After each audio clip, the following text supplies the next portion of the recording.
عند نهايات الحرب الإيرانية العراقية. هذه المدينة كما هو معلوم للجميع، جرت بحقها مجزرة كبيرة جدا. هذه المجزرة حدثت أمام الرأي العام العالمي. نحن دائما تضامنا مع أشقائنا كي لا تتكرر مثل هذه المجازر، وهي تتكرر للأسف الشديد. نحن دائما نقوم بإحياء هذه الذكرى على مستوى الأجزاء الأربعة من كردستان.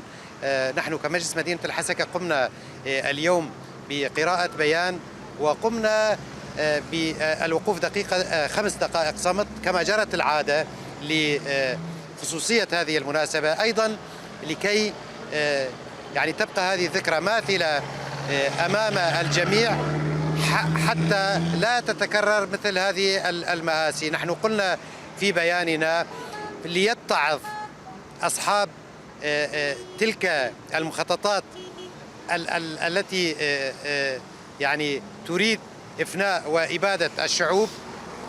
نحن نريد أن نذكرهم بأن لا تتكرر مثل هذه المجازر، لأن التاريخ ما زال يجري كما كانت تجري الأحداث في تلك الآونة.